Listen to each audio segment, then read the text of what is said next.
وإلى جميع أهل بيته وإلى جميع أصحابه وإلى جميع التابعين وإلى جميع التابعين وخصوصا إلى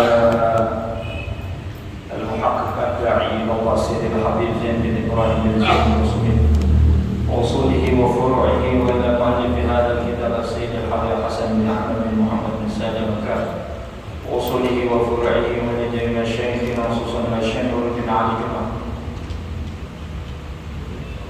والشيخ إبراهيم البصري الحسن السلسلي المالكي والشيخ صالح الزبداوي والشيخ شمكامل والشيخ طاهر الرياني والشيخ طاهر الحبيشي والشيخ عشان الشافعي والشيخ أحمد معبد والشيخ محمد العيدة والشيخ إبراهيم عبد الله القتاني والشيخ مصطفى والإدريسي والشيخ سريجاني والشيخ حسين حراء المغربي المالكي وأصولهم وفروعهم ولجميع شيخنا والجميع العارفين ولجميع العلماء العاملين خصوصا من سيد محمد السلام الشاطئ وسيد محمد بن علي المالكي والأحمد بن حمد بن سالم وسيد علي بن عبد الرحمن الكاب وأصولهم وفروعهم ولجميع سادتنا على بعض ولجميع سادة الصوف أين وكان خصوصا يكون وإذا كيش عشري ولكم مشار ولكم رسول حنبلي وخصوصا لأبينا أهل سمسة المالك أن الله تعالى يتغشانا ويتغشاهم بالرحمن وأن الله تعالى يرزقنا من بركاتهم وعلومهم ونفحاتهم وأسرارهم وأنوارهم في الدين والدنيا والآخرة. لهم منا الفاتحة. أعوذ بالله من الشيطان بسم الله الرحمن الرحيم.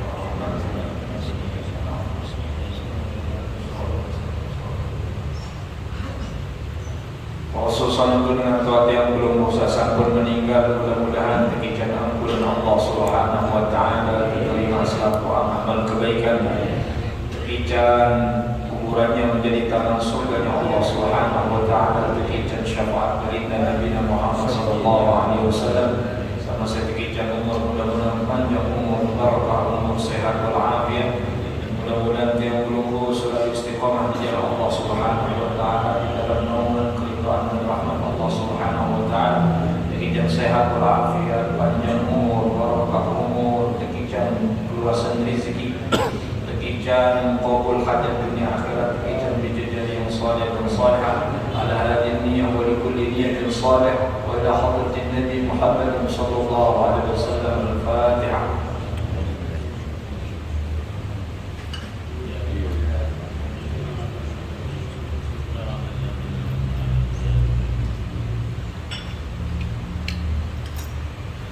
Bismillahirrahmanirrahim.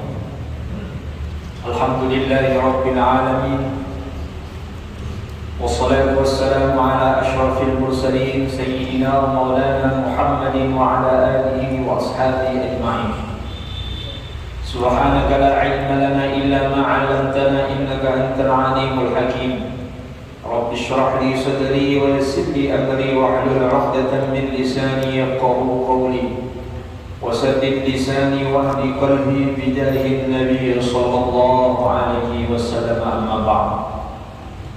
قال المؤلف رحمه الله تعالى ونفعنا الله به وبعلومه في الدارين آمين. أحكام الجبيرة.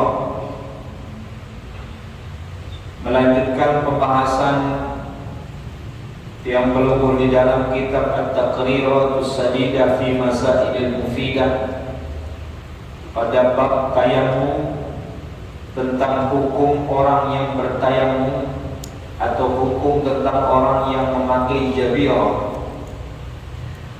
Apa ini jabirah? Al-jabiratu hiya satirun 'ala al-'udwi tamna'u usul al-ma'i ila al-basharati.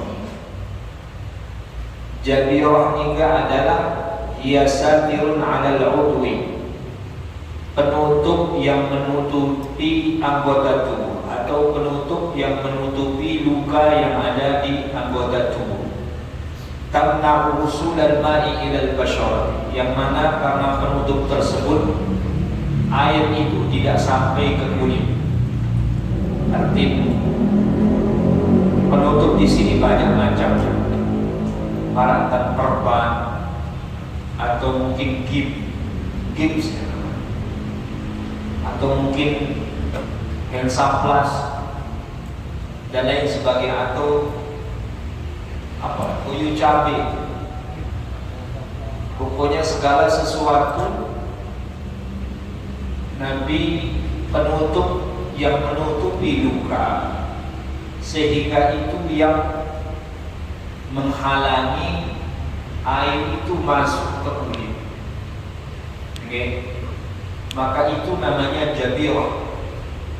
Namanya jabirah. Lalu bagaimana sekarang hukumnya orang yang memakai jabirah? Hukum tentang orang yang memakai perban ini disebutkan di dalam bab tayamum. Karena salah satu cara untuk menjadikan wudhu ini sah apabila orang pakai nanti perban atau gifs dan lainnya, apabila dia caranya adalah dengan cara bertayamum. Dan jabirah niki termasuk rukhsah, termasuk keringanan yang ada di dalam syariat yang berhubung. Dari kambur dibasuh, nanti luka yang diperban nika. Kemudian nanti akan dijelaskan tata caranya, bagaimana caranya. Nika adalah salah satu keringanan yang diberikan oleh Allah Subhanahu wa Ta'ala. Jadi karena memang biasanya kalau orang udah digips, diperban, nggak bisa dia buka. Maka sekarang kita akan membahas tentang bagaimana caranya. Hukum orang memakai perban atau jabirah itu, illam yakhsha darara min naz'iha fayajibu alaihi naz'uha wa illa fala. Hukum orang memakai perban atau jabirah itu, jika luka yang diperban itu tidak mudarat apabila dia terkena air, atau apabila dia dibuka tidak sampai membuat luka itu semakin parah, maka wajib dia buka. Wajib dibuka. Wajib dibuka. Wa illa fala. Tetapi kalau misalnya ternyata mulia buka perban atau sampai luka itu kena dengan air bisa membuat penyakit ini tambah parah, maka tidak boleh dia membuka perban. Akan tetapi sekarang akan diperincikan bagaimana caranya. Kaifiyatu wudu'i sahibil jabirah. Tata cara wudunya orang yang pakai perban. Ini penting nih. Nanti mungkin Nasallallahu Alaihi kalau dia pernah ngalamin nih, dulu waktu dia mondok nih karena dia nih pemain bola, daerah bau balak sampai dia pernah patah ini, jempol ini pernah naik ke sini, kain begini, terus sampai bangkit ini kapok main bola, dia pernah naik ke sini, akhirnya dia diperban. Nah, kadang-kadang ada orang yang diperban di tangan, ada yang mungkin otak, temuan. Nah, ini hal-hal yang akan menghalangi air wudu itu sampai. Lalu bagaimana caranya? Tata cara wudunya orang yang pakai perban. Pertama, yatawaddau hatta yasila ila al-'adwi alladhi 'alaihi satir. Dia harus berwudu sampai ke batasan anggota yang ditutup oleh luka, yang ditutup, yang luka yang ditutup. Contoh berani. Misal tadi sorban. Misal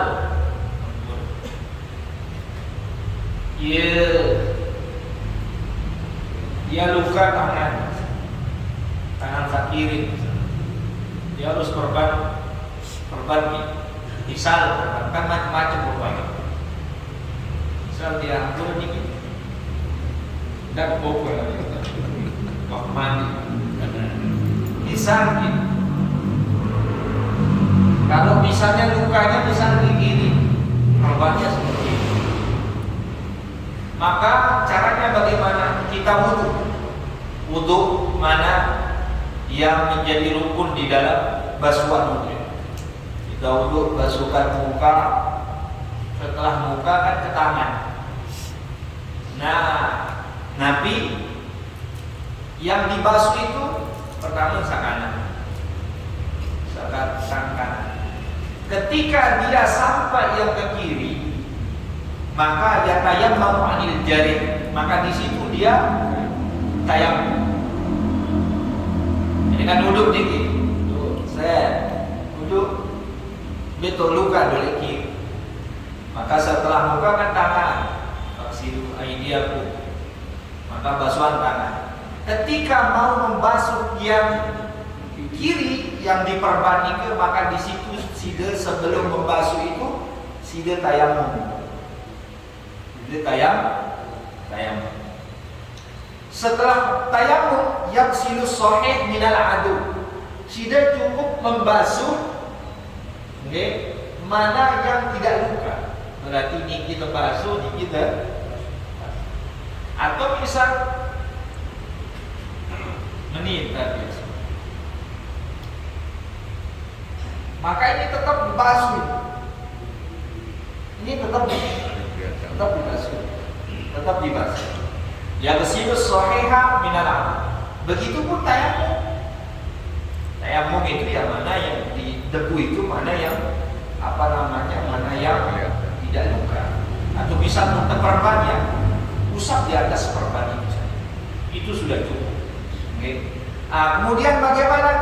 Yang sahu bil ma'i ala satiril ladhi ala jurhi, kalau memungkinkan. Kalau sudah begitu, misal tadi gimana? Wudhu muka dulu, habis itu baru tangannya kanan, baru kita tayammum. Habis tayammum membasuh mana yang tidak luka. Membasuh yang tidak luka. Setelah itu baru perban itu dibasahi dengan air. Enggak ini cara beda. Sekedar saja. Itu pun kalau memungkinkan. Tetapi kalau misalnya kata dokter pokok perbani di kantor bakal isiai, maka jangan. Jangan. Kalau misalnya memungkinkan maka cukup diusap dengan air atas perbani. Kemudian baru yukmilu ma baqiya minal wudu. Baru setelah itu melanjutkan sisa-sisa daripada wudhunya yang lain. Kepala, kemudian untuk kaki. Begitupun misal oleh kanan misal luka. Maka dia harus membasuh muka. Setelah membasuh muka, karena dia harus mendahulukan yang kanan, maka di situ langsung dia tayammum. Setelah dia tayammum, baru dia membasuh mana yang tidak kena perban. Dia basuh mana yang tidak kena perban. Kemudian kalau memungkinkan, dia baru usap dengan air di atas perbannya. Kemudian baru melanjutkan ke tangannya yang kiri, kemudian kepala, kemudian ke kanan. Begitupun seterusnya. Ini Nabi. Begitupun apa? Bisa membuang, bisa memenuhi. Enggak menutup kemungkinan kita. Alhamdulillah, kalau bersalaman di kapan dulu depan dia. Bisa begini bisa. Ini kan kena. Gitu. Maka bagaimana kalau gitu? Jadi ada tayammum dulu, baru setelah itu dia basuh mana bagian wajah yang tidak biasa. Itu caranya orang kalau pakai perban. Jadi nggak ribet. Karena pada zaman Rasulullah itu, karena pada zaman Rasulullah itu ada dalam riwayat itu disebutkan ada seorang Nabi seorang sahabat tinggi, dia sama-sama dalam peperangan. Ketika dalam peperangan, sahabat ini Oke. Tiba-tiba ada sahabat ini yang luka parah, sudah parah lukanya. Ketika malamnya ternyata beliau junub, ketemu sama sumur, ketemu sama sumur. Ayah tanya, saya ini luka, kebakar, mau piak basahan yang nanti, bahan, kira-kira berhenti solusi. Sahabat ini ngegas ya, jarak kiri kanan, jarak junub ini harus mandi. Maka mandi sahabat ini tidak lama kemudian meninggal. Ditahu oleh Rasulullah, murka Rasulullah. Maka ia menikah Rasulullah Sallallahu Alaihi Wasallam. Apa kesusahannya berdua? Bukankah obatnya orang yang jahil itu bertanya? Sabda Rasulullah Sallallahu Alaihi Wasallam. Tidak dari kepala Nabi pahlawan persiapan. Bapak menikmati itu tayang serok hari mati bisa mati diri marah sama Nabi. Ajak cari di sisi Rasulullah SAW. Dari mana? Coba saya sambil terapkan. Misal ia sakit, naik kan, naik beginilah, misalnya, berbentar.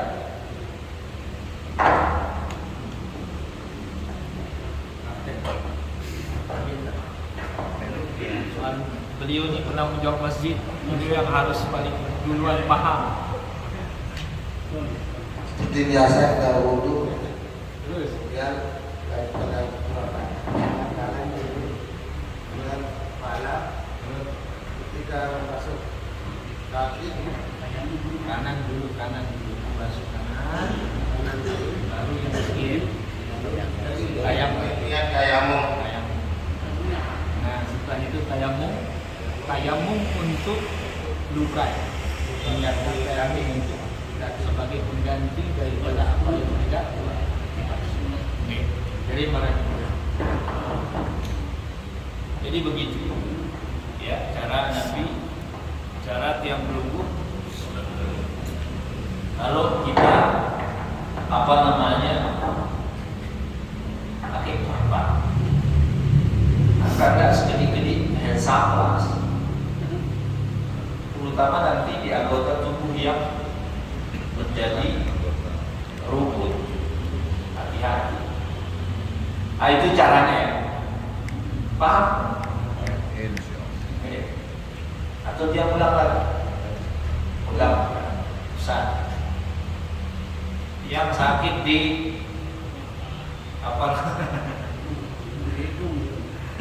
hidup bukan termasuk. Atau sini dulu kan? Kanan. Atau kaki yang kanan. Yang sakit di kaki yang kanan. Maka seperti yang tadi, pertama tiang wudhu, kemudian menyempurnakan basuhan sampai ke batasan luka yang diperban. Maka ketika tiang sampai di kaki yang kanan yang luka yang diperban, maka di situ tiang bertayamum. Setelah tayamum, tiang membasuh mana-mana yang tidak terkena atau mana-mana yang Nabi tidak luka atau tidak tertutup. Setelah itu kalau memungkinkan baru tiang Nabi usap dia dengan air di atas perban. Kalau memungkinkan. Kalau tidak memungkinkan ya tidak usah. Oke? Jelas kan? Kaifiyatul ghusli sahibil jadirah. Ini bagi orang yang junub kemudian dia perban. Bagi yang sudah bersuami beristri. Tata caranya mandi junubnya orang yang pakai perban. Saya tahu semalam kakak perban di rumah sakit. Lalu arah aman tidak tahu. tetap. Kalau suami presiden minta, presiden tolong. Walau ala kata bin kata Rasul Sa'id semangat mengendek oleh atas pelana unta milik layani bisa ini tuh apa terjadi bisa semangat bisa atau terbang bisa lebih lalu masih doang arah angan bisa masih doang arah angan ini lalu kakak padahal dia kesakit dan turun naik kesakit dan naik ke lain ini sakit.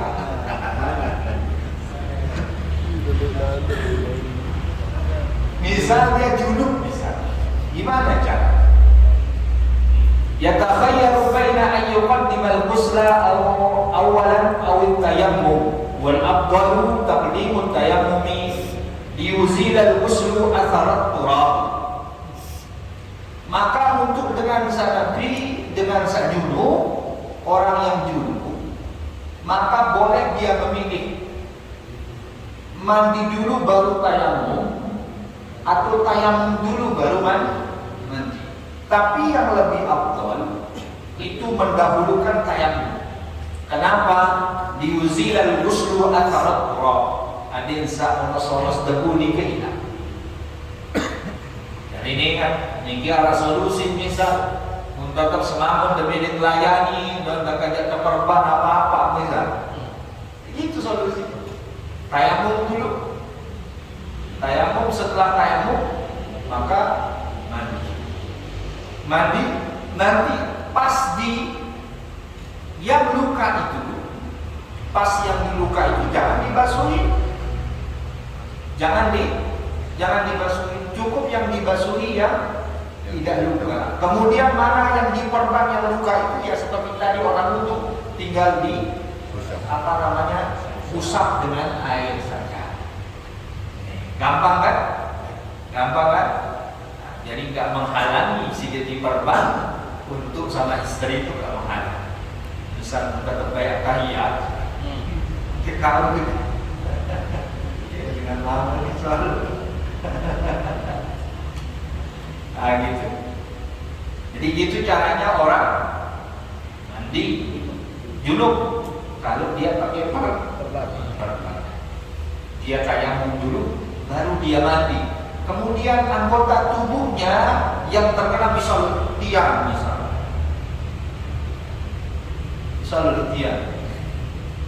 lukanya di sini, dia juluk misalnya, ya sudah dia basuh yang mana yang yang tidak luka saja. Adapun misal yang diperban cukup dia tidak serokan di laut apa parah nanti luka. Adapun dosa tinggi, ya nanti sih dia yang punya akal-akalan supaya nggak bisa kena. Itu yang di sini dia tinggal diusap saja. Tapi sebelumnya tayamum. Tayamum itu manfaatnya di situ apa? Untuk mengganti daripada apa-apa yang tidak terkena oleh air dari basuhan atau anggota tubuh yang wajib dialirkan oleh air. Manfaat. Paham ya? Wudu paham? Junub juga paham? Pahamlah. Jadi kadang-kadang bisa sakit-sakit geng misal, baru geng misal, masih arah degawe, tinggal kadu ahkamul jabir.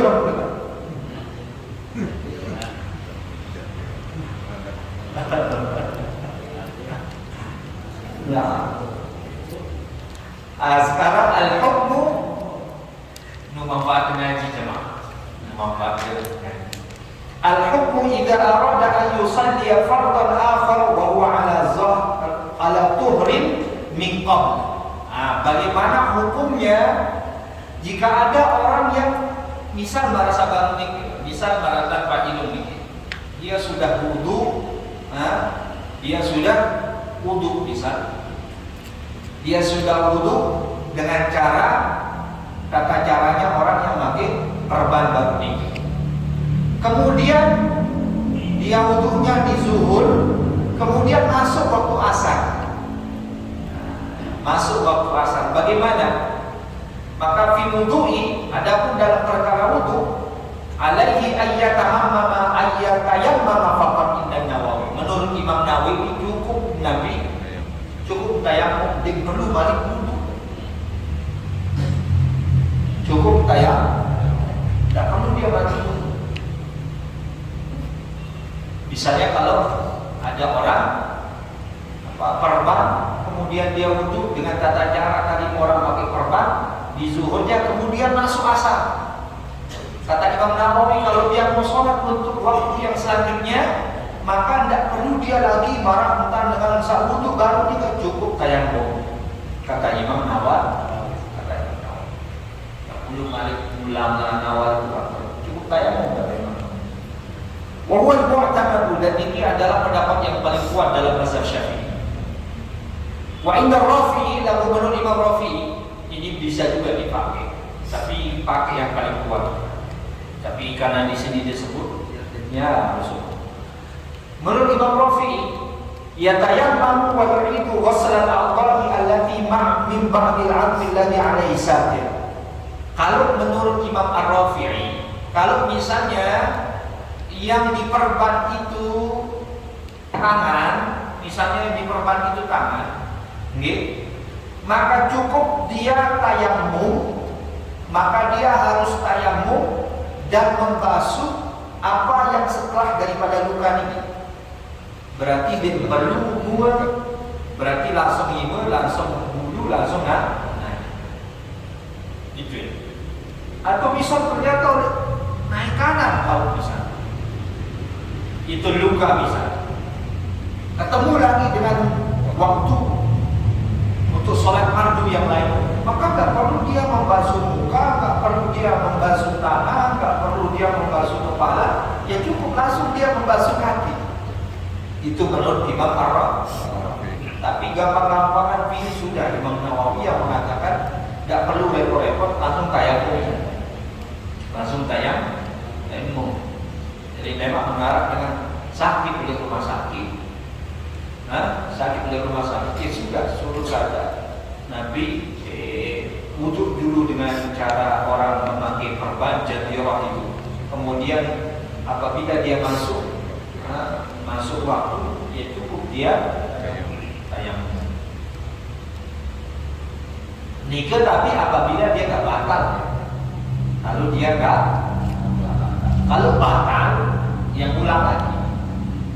Kalau itu dia nggak ala tuhrim, jadi dari zuhur itu dia sudah wudhu sesuai dengan tata cara orang memakai perban atau jadirah itu. Kemudian nggak batal, dia tetap ada wudhunya sampai asar. Maka untuk asar ini nggak perlu dia ulang kembali, cukup dia tayammum. Perlu beliau fil ghusli. Terus gimana sekarang kalau di mandi? Nah, di mandi nih, kan tadi kan ada orang junub di waktu zuhur misalnya, kemudian dia mandi karena dia mau sholat, dia mandi, kemudian dia tayammum dulu, kemudian dia mandi. Sesuai dengan aturan orang yang memakai jabirah atau perban nikah, ternyata masih ada wudhunya sampai asar. Bagaimana? Apakah dia mandi lagi? Dia tayammum faqat bi'ittifaq, maka cukup dia juga bertayammum. Cukup dia bertayammum, tidak perlu mandi lagi, perlu mandi. Nah, hukmu salati sahibil jabirah min nahiyatil qada fihi tafsir. Makin bagaimana hukum salatnya orang yang pakai perban, dia qada atau tidak? Dia qada atau tidak? Fihi tafsir. Maka di sini diperincikan. Pertama, Basir, idza kana satirul jabiratu fi udwin min a'dhar tayammum awil yadain yajibu alaihi al-qadha mutlaq. Nah, ini. Kalau misalnya ternyata luka itu di bagian yang wajib diusap untuk tayammum, misal dia luka di tangan, karena kan yang harus diusap kalau tayammum itu cuma muka sama tangan. Kalau misalnya ternyata dia lukanya di tangan, lukanya di tangan, karena tangan ini termasuk yang wajib dibasuh di tayammum, maka orang ini walaupun dia sholat dengan memakai aturan wudhu orang pakai jabirah atau perban, maka besok ketika dia sudah sembuh dari lukanya itu wajib dia potong. Kalau lukanya di anggota tayammum dua, apa itu muka sama tangan. Tapi kalau misalnya di kaki atau di enggak harus dia potong. Di kepala misalnya enggak harus. Karena itu bukan termasuk yang wajib diusap ketika tayammum. Jelas kan? Wa idza kana fi ghairi a'dha'i tayammum fananzur. Nah, tapi di sini katanya begini. Tetapi kalau misalnya yang luka itu di luar anggota tayammum, berarti di luar muka sama tangan, fananzur, maka kita lihat keadaannya bahasa pengarang kitab ini. Idza kana as-satiru biqadri al-jurhi fayajibu alaihi an yaghsila jami' as-sahih wa yatayammama 'anil jarih wa yamsah 'ala as-satiri bit-turab wa yakunu al-mashu nadban bit-turab la wajib wa la qada'i 'alaihi mutlaqan. Nah, ini perlu perhatikan. Kalau misalnya yang luka itu di luar anggota tayammum, misal oleh dinaik kaki bisa, nggak tega saya. Misal begini, pakai air. nggak apa-apa ya. Tadi hukum.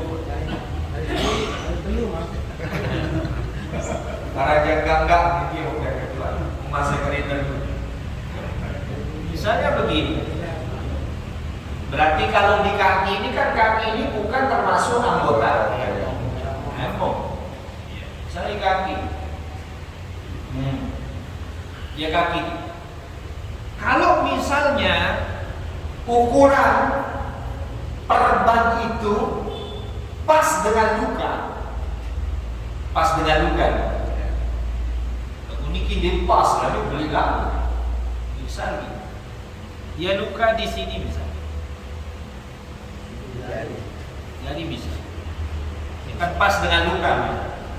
Kalau dia pas dengan luka, maka tetap dia memakai aturan yang tadi. Dia wudhu, membasuh napi, membasuh muka, membasuh tangan, membasuh napi, kepala, kemudian dia tayamum. Ketika tayamum dia usap juga mana yang kena itu, tetapi usapannya itu nggak wajib, itu sunnah. Walau qadha alaihi mutlaqan, maka dalam kondisi seperti ini kalau perban itu pas ukurannya dengan luka, maka di sini dia nggak wajib potong. Nggak wajib. Kalau pas dengan luka. Bagaimana kalau nggak pas dengan luka? Wa idza akhadha as-satiru min as-sahih qadran fa fihi tafsir. Nah, kalau misalnya dia lebih dari luka, idza akhadha min as-sahih qadran istimsaki wa wada'ahu 'ala taharati fala yajibu 'alaihi al-qada. Kalau misalnya perban itu melebihi luka, tetapi melebihinya nikah hanya sekedar sebagai isi ngaden sa'ar penali ngaden, biasanya kan ada kan Misalnya dia luka segini, maka dia ditutup begini. Kemudian ada saraf, ada apa namanya? Apa ya? Biasanya ada perekat itu. Perekat. Kalau seperti itu, dengan catatan sewaktu dia memakai nikah dia dalam keadaan suci. Wala yajibu alaihi qada, maka dia enggak wajib qada. Ulang. Kalau ada orang luka, taruh ini kaki, kemudian ini kaki, lukanya di sini, dia tempel di sini. Sebenarnya pas lukanya, tetapi untuk perekat dia ada apa namanya bahan tambahan, sehingga perbannya itu melebihi. Maka di sini kalau dia memakai perban itu dalam keadaan suci, maka dia nggak wajib qada. Maka dia nggak wajib. Wa idza akhadha min as-sahih, balik pilihan desa paling mola. Dengar ini. Wa idza kan ini sekolah enggak. Wa idza akhadha min as-sahih qadra al-istimsaki faqat wa wada'ahu ala ghairi taharatin aw akhadha min as-sahih ziyadatan ala qadri al-istimsak sawa'un awda'ahu ala taharatin am la fa yajibu alaihi al-qada' fi kullata al-halatayn. Kalau misalnya yang kedua, yang wajib qada itu apabila misalnya dia punya luka, beduin bisa luka di kaki, soalnya ke atas misalnya, dia perban sampai gini, dia perban bisa sampai segini. Ziyadatan ala qadar istimsak, dia melebihi daripada batasan luka itu.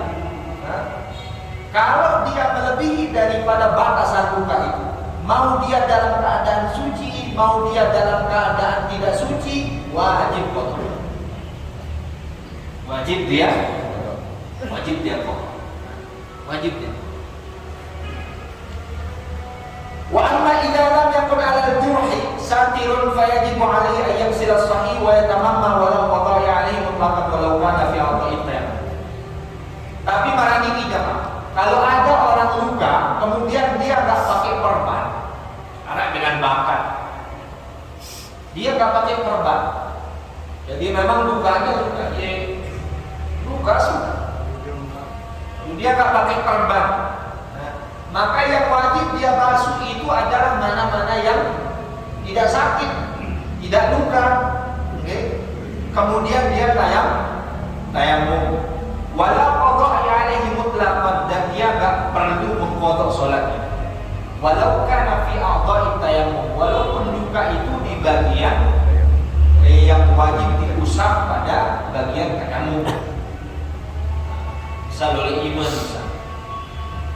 muka misal imam dia enggak boleh kena air misal. Tapi dia enggak pakai perban. Maka kalau orang yang nggak pakai perban, ya cukup dia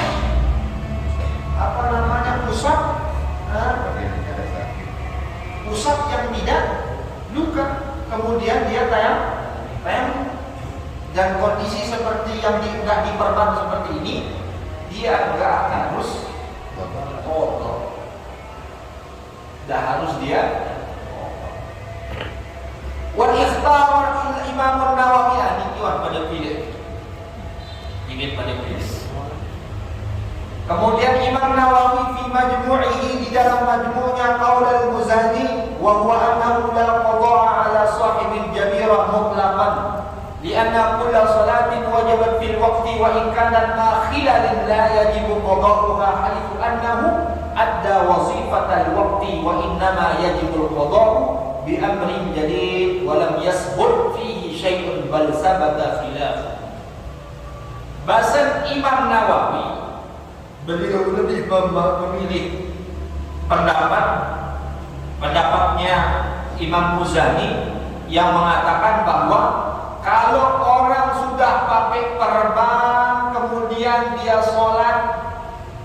dia sholat dengan tata cara orang pakai perban atau jabirah, maka dia nggak wajib qadha secara mutlak. Dia pilih sembahyang dalam keadaan perban, sujud di barat kaki jadi sabar ini. Iman tahu dengan Nabi perban, maka ulul muat dijuluk, kemudian sak kanan bisa sak kiri sak bukan, baru setelah niketayamum baru membasuh mana yang tidak sakit, kemudian diusap dengan air di atas perban itu kalau memungkinkan, baru melanjutkan ke basuhan kepala, baru ke kaki yang tidak luka. Setelah itu sholat. Pilih pendapatnya Imam Nawawi yang mengambil qaulnya Imam Muzani yang mengatakan tidak wajib kok. Simpel kan? Tidak wajib kok. Beruntung ini. Jadi pilih pendapatnya Imam Nawawi yang mengatakan shahibil jazdiyah mutlaqan la qadha. Orang yang memakai perban kemudian dia wudu dengan tata cara orang memakai perban, kalau dia sholat walaupun dia sudah sembuh, sholat yang dia kerjakan dengan menggunakan aturan pakai perban, dia tidak perlu qadha. Jelas teman? Jelas? Jelas? Jelas ya. Wallahu ta'ala a'la wa a'lam. Saya sambil itu ketua bareng. Biar apa ketua dan nanti kalau nanya nanti setelah sholat bisa silahkan. Yang tunggu di tempat nongkrong. Nah, ini tentang hukum jabirah, hukum orang yang memakai perban. Wallahu ta'ala a'la wa a'lam. Mudah-mudahan demikian yang berhubungan istiqamah di Allah Subhanahu wa taala, demikian ilmu sabarokah, ilmu samanfaat, demikian husnul khatimah. Amin ya rabbal alamin. Sallallahu ala sayyidina Muhammadin wa ala alihi wa sahbihi ajma'in. Walhamdulillahi rabbil alamin. Assalamualaikum warahmatullahi wabarakatuh.